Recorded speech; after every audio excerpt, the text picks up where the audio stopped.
So we got a video today of the igniter on a Weber grill. So this one quit working. You get the flashlight in there, you can kind of see the igniter in there. It makes a spark against a metal box that's inside the firebox. So it quit sparking. And the first thing that you're inclined to do is change the battery. Takes a AA or AAA battery inside there, and you put a new battery in, and it still doesn't work. Um, so then, okay, you got to check all your wires and connections and everything, and can't find anything wrong. So you go and say, okay, well, might as well just replace the whole thing. Truth be told, once we got into this, the problem was that the battery wasn't making a circuit.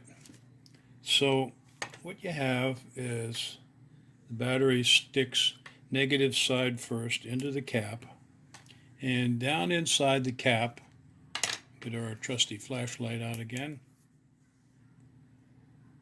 you can see down in there's a metal strip down in the bottom, and it has a leg coming up each side, and that contacts the bottom of the battery, and this positive end of the battery contacts a tip down inside the housing.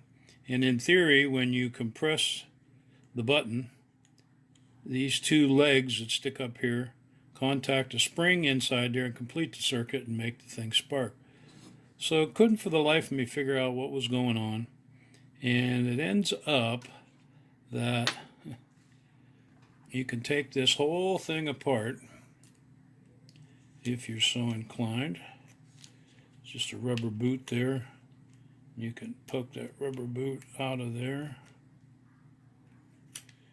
and maybe you can poke it out of there.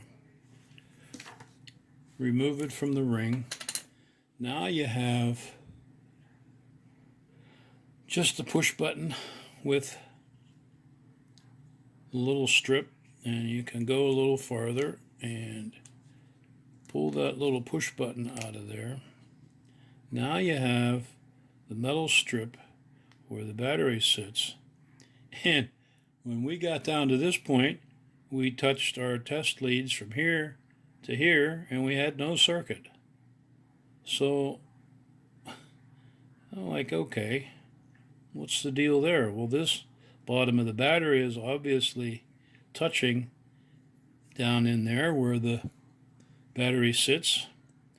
So what is the problem? And it ends up that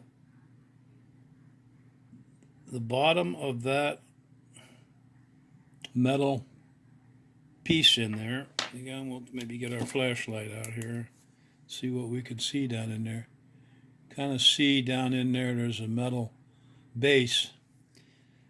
That piece was just ever so slightly corroded.